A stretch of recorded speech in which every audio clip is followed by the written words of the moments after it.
What is up, Flutter devs? Let's see how close we can get today to completing our breakdown of Flutter processing and simplifying the structure so that developers like you can contribute to this project in the future. Let's jump into it. First, if you watched in the previous video, you might remember that I got hung up on dealing with some callbacks.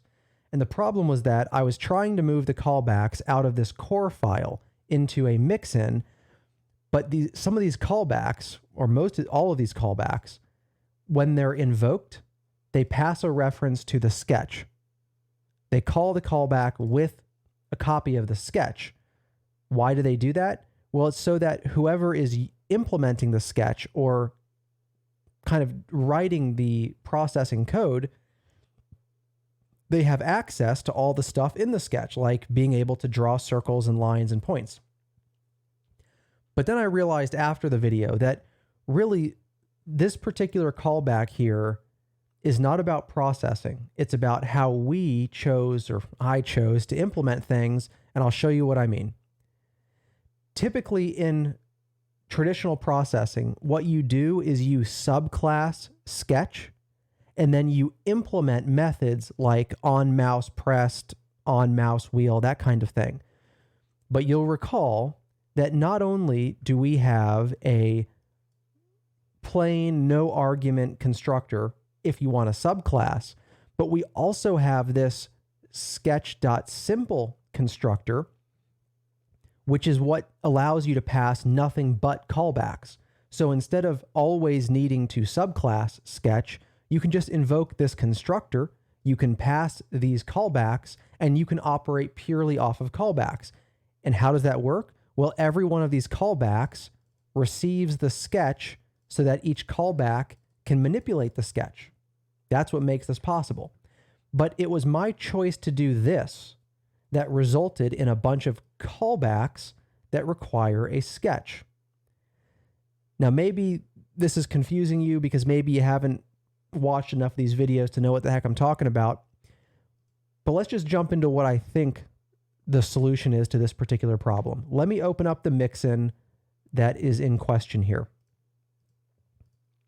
We'll start, it's both for mouse and keyboard. Let's start with mouse. Let me do what I did in the last video and then remind all of us why it doesn't compile.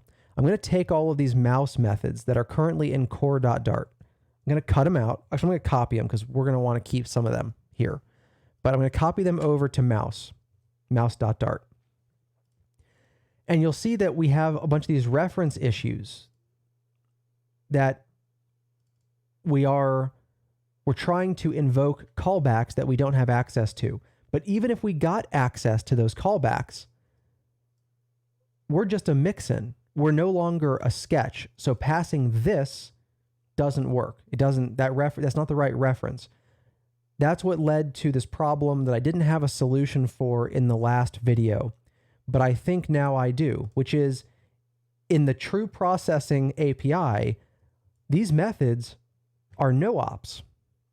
They're empty methods waiting for the developer to implement them to do whatever the developer wants to do when the mouse is pressed. Or maybe you want to know when the mouse is dragged, so you override mouse dragged.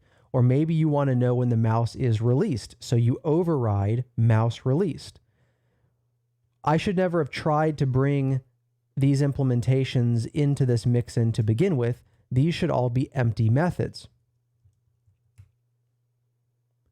We want the public API, but we don't want the implementation. The implementation is for the end developer who's painting something cool in Flutter. Now, something still has to trigger these methods, and that's where these private methods come from. These methods are invoked by the widget, and in hindsight, I don't remember why I didn't have the widget. I guess the reason that the widget doesn't call mouse clicked directly is because, well, I'm not sure. I'm not sure why that is. But let's work through this. Let's see. Maybe I made a mistake a long time ago in separating these, or maybe I had a good reason and we just don't know what it is yet. Let's come back here to core. we want to keep about half of these methods and we want to get rid of the other half. All of these underscore methods, we don't want to keep these in core.dart anymore. We want them over here in underscore mouse.dart. Let's start by getting rid of those. Now these, like, even though I'm deleting these underscore methods, they do still exist in Sketch because remember, we are mixing in the mouse API. So they're not gone. I just moved them. Those, half of the methods which we just deleted are defined over here. You see, they went from gray to yellowish color because now they're being used, okay?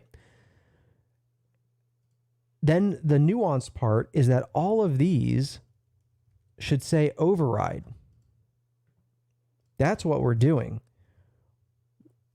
Because we have that simple constructor that takes in callbacks, our Sketch is actually providing a default implementation for all of these empty methods. They were empty.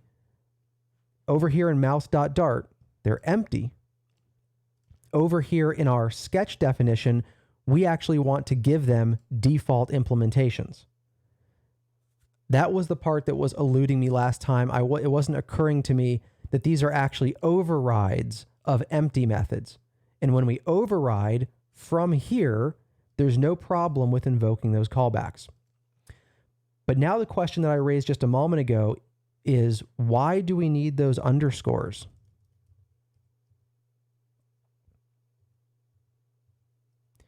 That's going to the wrong place. What I want to know is, why do we need these?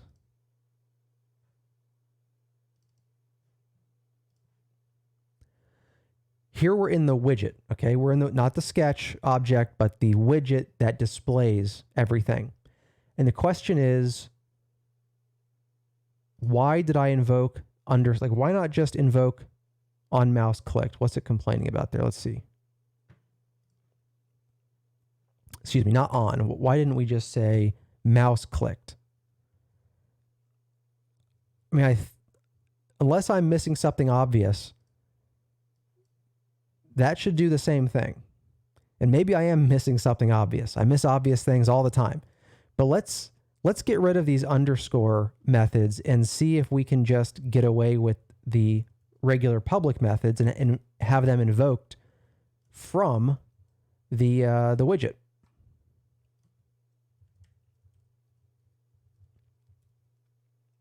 Save that, come back here. Now we have some red squigglies, which is to be expected. There's mouse pressed, mouse dragged. What else do we have here? Mouse released, mouse moved, mouse wheel. All right, so I think everything should be fine. I think we've now moved the public mouse interface over to the mixin, and then we overrode mouse methods here in our Sketch, which we needed to because we decided that if you use our simple constructor, then we have callbacks that do need to be called. That's our decision here. That's our local decision. So we override and we provide our implementation. If you subclass Sketch, you can override these again with your own implementation, right? So it doesn't prevent you from overriding these, but we need a default implementation. Now let's do this exact same exercise with the keyboard methods. Let's open up keyboard.dart, paste these in here. For the public ones, we're getting rid of the implementation. This one we're going to have to look at in just a moment. I think that we might need that. Actually, maybe I wasn't paying attention a minute ago when I just deleted all those mouse methods. On key released actually does things before it calls key released. I now actually need to go back and look at the diff because maybe I need to bring back some of those mouse methods. Key typed should be an empty implementation. This on key typed isn't doing anything special, so we can delete it. Key pressed should be empty. This on key pressed actually does need to exist because it's updating local information before calling key pressed. Come back here. We will get rid of this underscore method. We will comment this one as an override. We'll get rid of this underscore method, comment this one as override.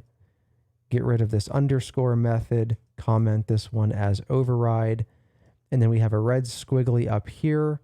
We want to just hit the public version key typed. Let's see, why is it complaining about that? Should key typed? Let me see here. Key typed.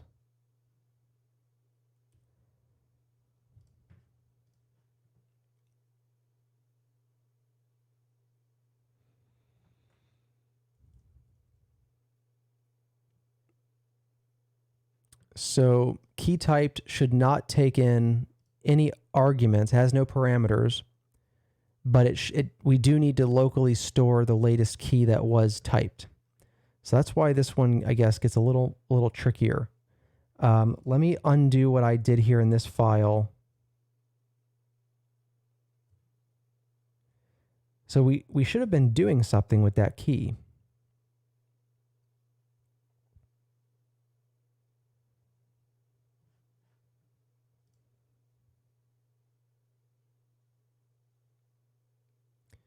On key pressed, we add the key to the pressed keys. We set key, and we store that key as the latest key that was pressed. And I remember when we first looked into this, the question was, what's the difference between being pressed and being typed? And I know that we found some kind of answer to that, but I can't remember what it was. I think the difference may have just been that certain keys are ignored, which we don't do, because I don't know what the exact list of those keys happens to be. I do think what we want to do here in on key typed, I think we want to say key equals key. And just in case it's not in the map yet, the pressed keys map, we'll add it to that. But this method should be empty. So unfortunately, we do need to keep the underscore methods for the keyboard. But the reason that we need them for the keyboard is because we're doing extra stuff before we invoke the callback. So that is what it is. And again, maybe I inadvertently deleted let me look at the diff here. I want to go see the mouse methods that I deleted.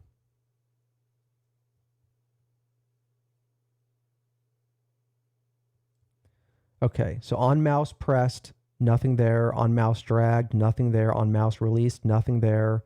Nothing there, nothing there, nothing there.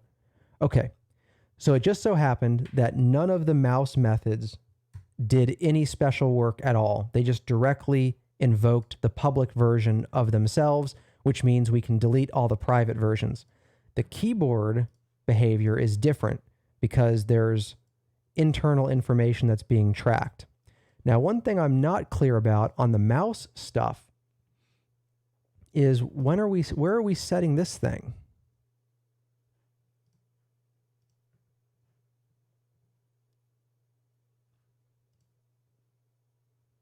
Okay, so we're setting that directly from the widget.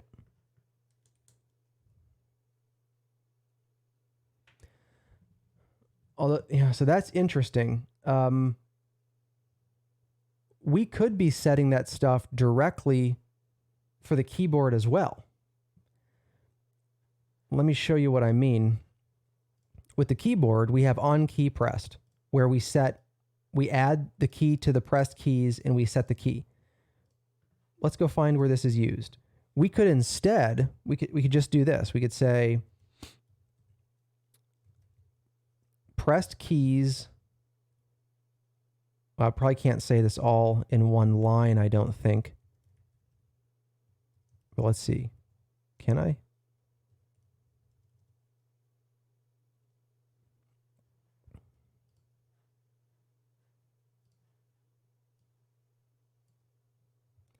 Here, Here, let's say final key.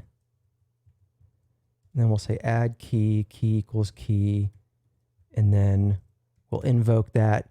See, now we can take the argument out of on key pressed, and we can just invoke the public version.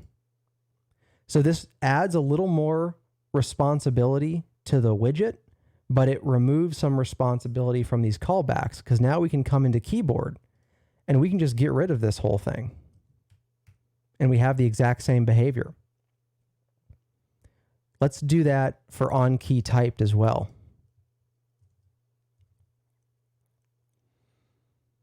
Okay, and you can see here's how we implement on key typed. Actually, I did create a list of control keys, I guess. And if it's not a control key, then we call on key typed. Now notice something. Whether or not we call on key typed, we already stored the key information up here, so we don't need to store it again. I was wrong about that. I didn't look deeply enough into it. So that's all. That really is all we need. All we need to do is say key type. We don't need any arguments because we already stored that information up here. So on key typed, we can get rid of. And then on key released, we want to remove the key from the map. So let's go find where this is called.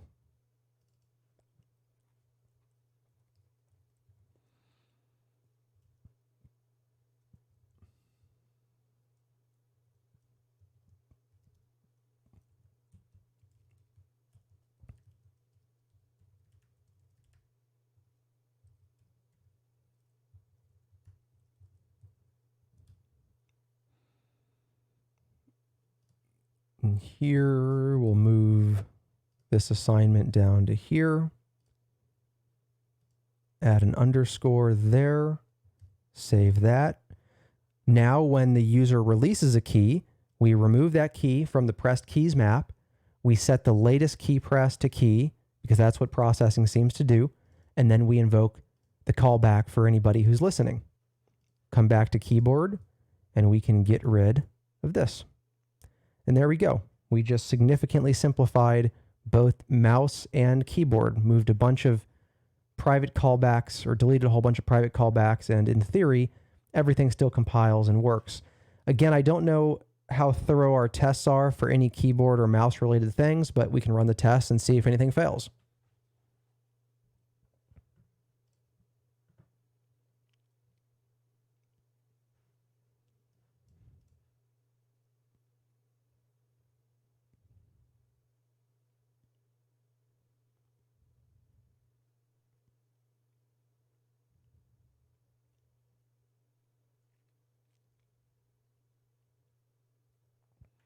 All right, for what it's worth, all of the tests pass.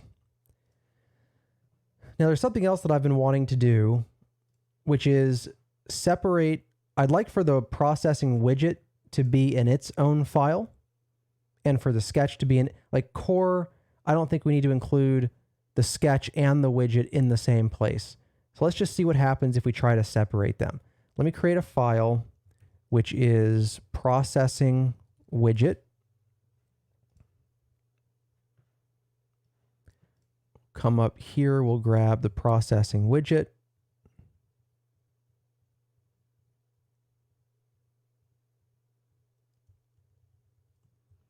Cut that out. Paste it right here. And I don't know if, this will need to be part of the library because we access a bunch of private things. So part of core.dart.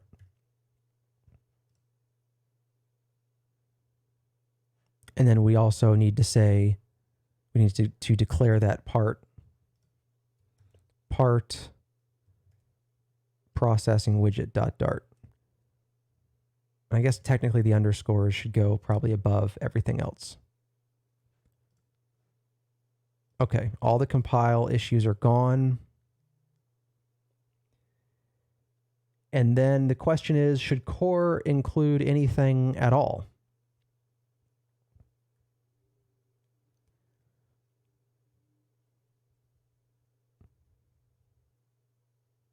I guess for now we can keep base sketch and sketch in core.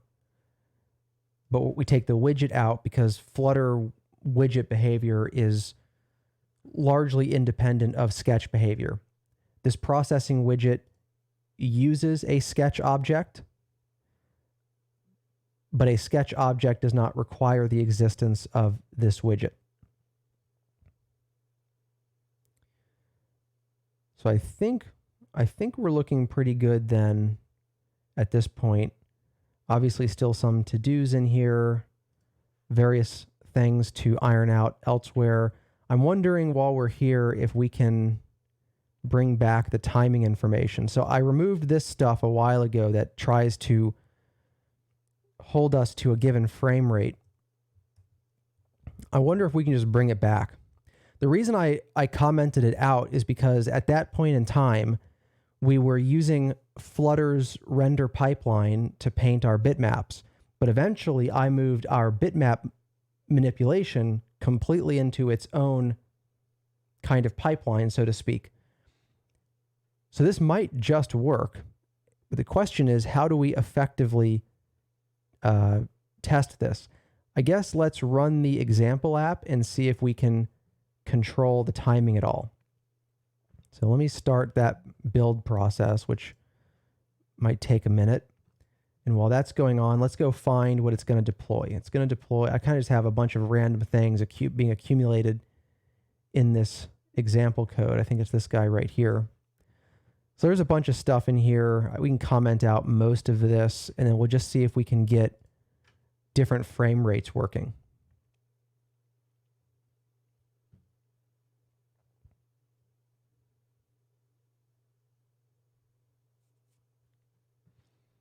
Let's see, where do we calculate? So here's the actual frame rate. Okay. So what we'll do is we'll print out the frame rate every frame. And then it should be 60 frames per second for this desktop machine. And then we'll see if we can bring it down to like 30 frames per second or something. Now, I think as I've said before, we're going to be limited to a divisor of Flutter's frame rate. So we're never going to have complete control, but previously it just wasn't working, at all. So let's come into main, and first let's just come down here to the bottom and print out the frame rate.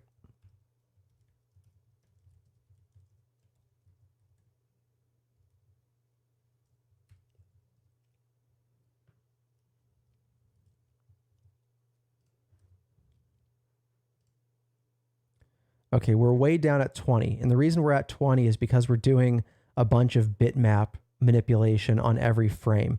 Let me take almost all of this and comment it out.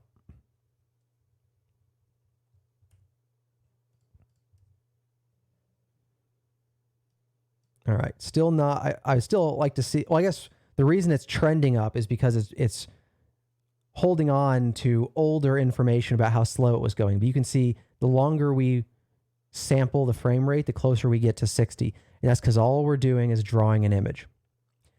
But now the question is, what if we tell it that we want a frame rate of 30? Let's see, is it a setter? I think it is. Let's see. Non-natural frame rates are very buggy at this time. Yeah, they are. Actually, I think that was my warning, wasn't it?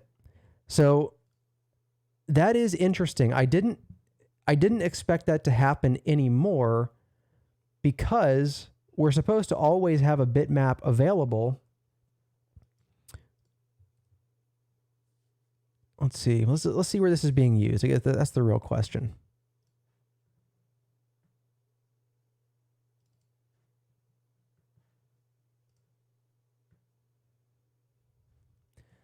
On draw, we just return. See, it should be fine for us to return because our painting context still has the bitmap that we drew in the previous frame. Let's go over to the widget and let's see if the widget is making any decisions related to this.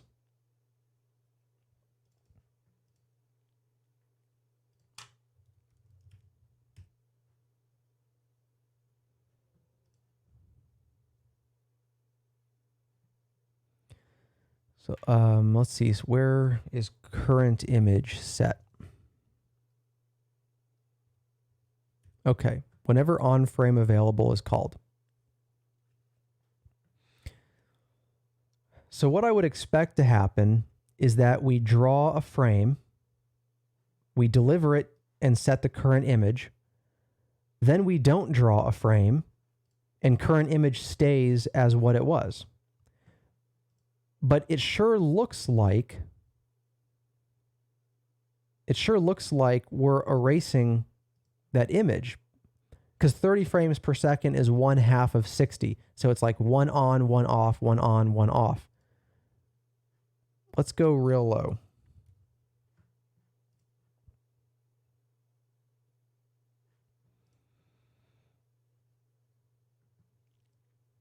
That is really weird.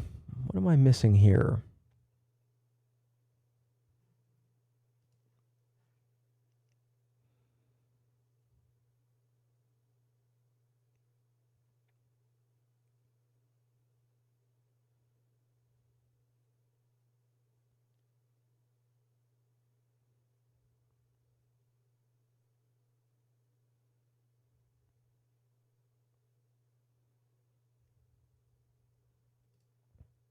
See where this is being called from. On tick, do draw frame. I think maybe this is where we need to have our frame rate condition. Maybe that's the problem. We're checking this in on draw. Like, because there in processing, there is setup and then there is draw, but then we have to orchestrate both of those, which we do from a method called do draw frame. So if last draw time is not null,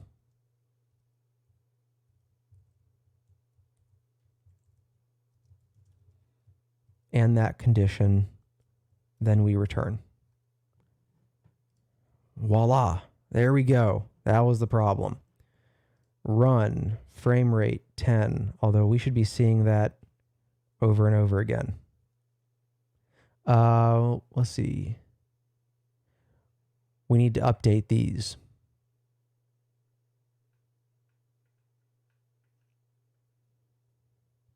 Okay, still a little wrong then. The order here is going to matter a bit. So we need to update elapsed time whether or not we draw. So then we have elapsed time, we have last draw time. Let's save that. Okay, now we are drawing over and over, and we're drawing at 10 frames per second. Now let's see, is there an easy way for us to demonstrate this? Let's say S. So, well, actually, let's see. Trying to think if we already have an exercise that would make this obvious.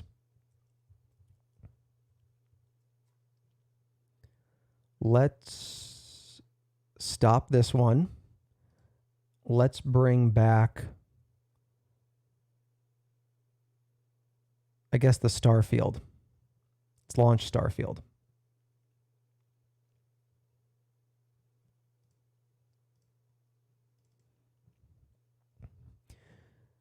Because I think this is going to render as quickly as it possibly can. But what we can do is change the speed of the stars by changing the frame rate. And so that should prove to us that frame rate is doing exactly what we think it is.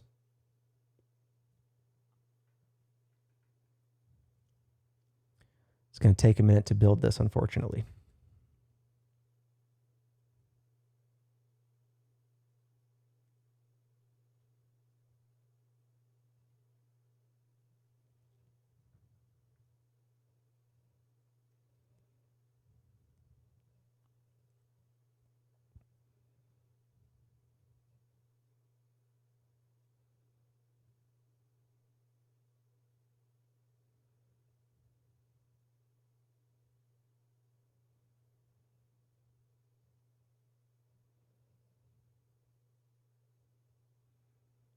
Okay. So we're going as fast as we can. let's say s.framerate is 30. By the way, let me get rid of that warning because that warning is no longer true. Let's try 15. Okay, so you can see it's a little jerky, but you can see it's slower. 10. It's looking more and more like an arcade game. 5. Dun, dun, dun, dun, dun, dun, dun, dun. How about 1 frame per second? Okay, that's about as much proof as I think we need that the frame rate is working. So in our refactoring, we happened upon a fix for something that has not been working in a long time. Now it's going super fast again. Okay.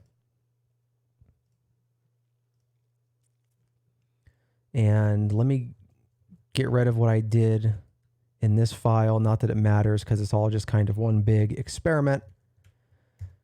But we don't need to commit those changes. All right. So we now have core, and core is perhaps a poor name. Well, there is one thing I'm thinking still about core. I said that it was strange, the idea of having mixins depend on a sketch when a sketch already depends on all the mixins. But all of these mixins do refer back to core. So I'm actually thinking, let's see what happens if we say, create a file called sketch, and it will be part of core.dart. And then we will say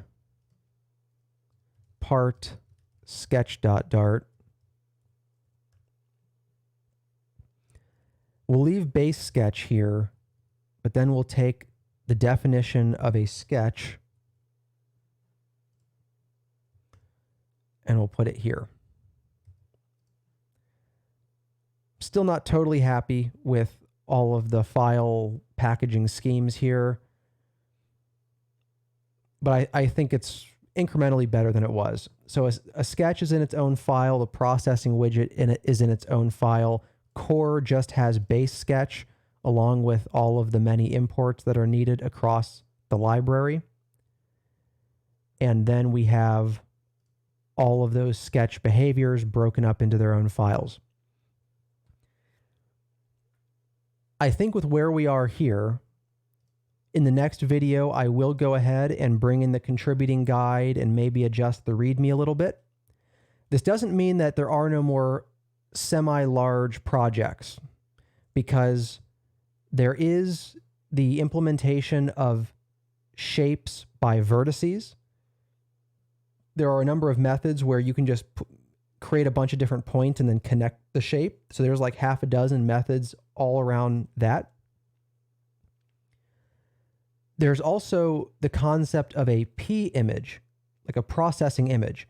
That's an API that generalizes the concept of a bitmap image in processing. And it's highly related to something called P graphics. P graphics is essentially the core painting engine or drawing engine within processing. And it actually subclasses P image. So P image is a superclass of P graphics. I think eventually we're going to want some kind of concept for one or both of those things. And that's once again going to require a very careful look at where we put different responsibilities.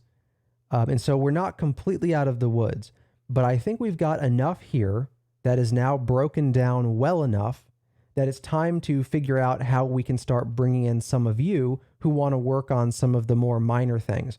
Maybe you want to add some tests. Maybe you found some bugs that you want to fix.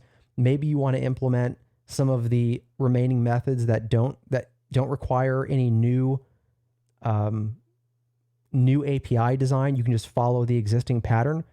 I want to open that door for some of you.